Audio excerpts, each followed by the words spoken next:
Hi, this is Tisch Aitken, and it is Friday, November 15th, 2024.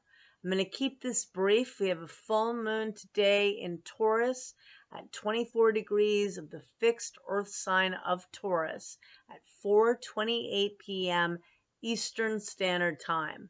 The full moon is conjunct Uranus. Uranus is the maverick planet, it's the planet of chaos, surprise, the unexpected. I've already known more and more people going through twists and turns, and that is the energy. Think back to April 20th when Jupiter and Uranus met up at 23 degrees of Taurus on April 20th, and they hadn't met up in Taurus since 1941. And this is supposed to bring big breakthroughs in technology and new ways of doing things, but it also is chaos. Uranus does not like being in the sign of Taurus. And this full moon is chaos, but it also is a time of awakening. Saturn, which is how we structure, how we anchor ourselves, how we build. Saturn stationed direct this morning at 9:20 a.m. Eastern Standard Time at 12 degrees and 41 minutes of the mutable water sign of Pisces. And we feel the energy of an outer planet 5 days before and 5 days after. It augments the qualities of that planet. So feeling more pressured, feeling more worried, feeling restricted.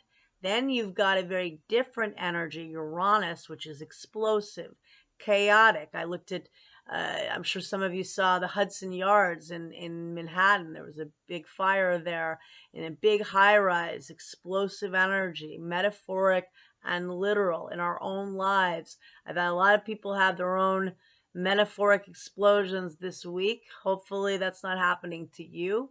It can bring breakthroughs, if I could speak. It can bring unexpected opportunities, but there is a fixed star in astrology known as Algol, and it's 26 degrees of the fixed earth sign of Taurus. And it's associated, well, it can be associated with violence and literally losing your head, but let's go for the metaphoric. Metaphorically, people are losing their heads. They're scattered. I'm embodying that energy. I'm not not pointing figures because I feel like that too. And so being scattered, it can bring epiphanies right now. Uranus definitely can bring breakthroughs. And the interesting part is we've got Saturn stationing. We've got this full moon conjunct Uranus.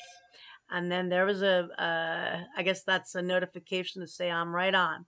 And both are the rulers of Aquarius. Uranus is the modern ruler, the planet of ingenuity, connection, groups, brilliance, and chaos. And then Saturn is the ancient ruler. Saturn just stationed. Pluto's transiting at the last degree of Capricorn, which is ruled by Saturn in modern astrology. Pluto's about to go back into Aquarius on November 19th, 4 days away.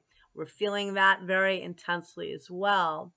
And Uranus is the modern ruler of Aquarius. So that Aquarian energy, again, preparing us for the new real age of Aquarius. It was dubbed in the early 60s. In February of 1962, there were several planets in Aquarius, but Pluto wasn't there because it takes 248 years to transit.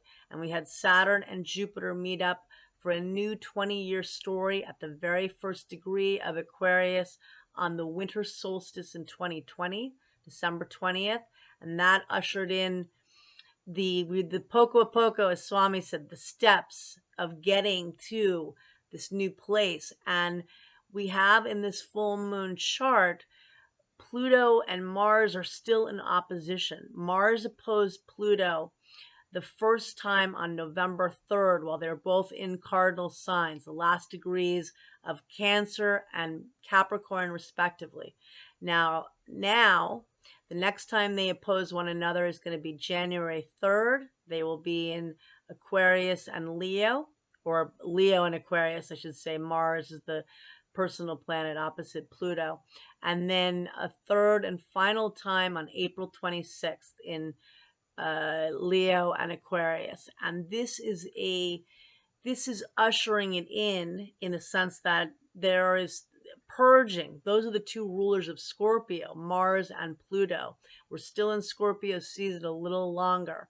And so this is again a death of an old era, Pluto at the last legs in Capricorn, going to the sign that really embodies the future, new beginnings, raising consciousness, exciting new breakthroughs. But there is such a frenetic, chaotic, unpredictable tone right now.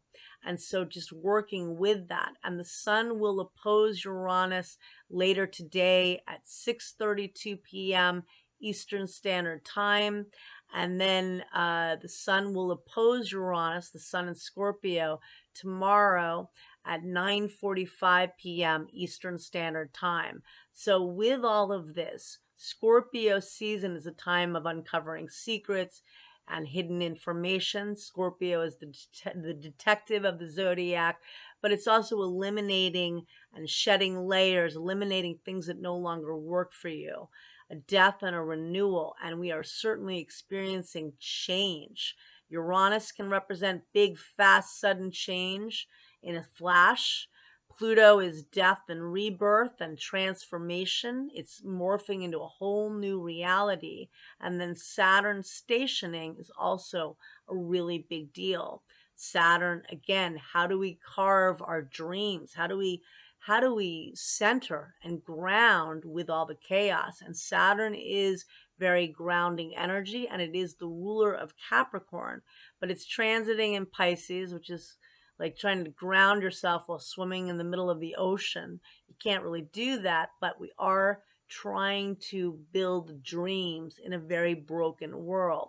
We're trying to build community and come together while many are very divided and angry and upset, understandably, in many ways. We're not going to get into any, we all know a lot of reasons why, right? And in our personal lives, not just on the world stage. Bringing it down, trying to center and ground. My cat's knocked over my humidifiers right by my lights right before the video. They're feeling it too. And so they're always feeling it. They're always full moon conjunct Uranus as far as I'm concerned. Take it easy. Figure out what you have been dealing with since Pluto has been in Capricorn. It entered on January 25th of 2008. It leaves Capricorn on November 19th. It'll never be back again in our lifetime unless some Uranian person invents some time machine that I don't want. I don't want to live another 248 years. So hang in there. Good luck. Purge. Know there'll be a lot of twists and turns. Be extra careful on the road. Uranus, like Mars, can usher accidents. Or not usher's not the right word, but can bring, can cause accidents. That's the right word. And people can be impulsive and just move quickly. It's jarring energy. And again, in the full moon chart, Mars is opposite Pluto. People could be also very irascible and looking for a fight. And, the moon is exalted in Taurus, is a lovely placement, but the Uranian energy, and this also defaults back to May 15th of 2018 when Uranus initially entered Taurus. And that was the day there was a volcano in Hawaii that day. And Uranus is going to dip into Gemini next summer from July 8th through October 11th. So it's going to change signs. It's going to go from an earth sign, a feminine sign, to a masculine air sign. Very different energy. And a lot more, probably a lot more cerebral, when it's in Gemini. A lot more options and ways to work with the genius. But in Taurus, it's, can be challenging with the earth and with nature, having a big drought right now, and fires. And so ground yourself, hang in there, release what you need to purge, do things to really center. And I wish you a lot of luck, and thank you.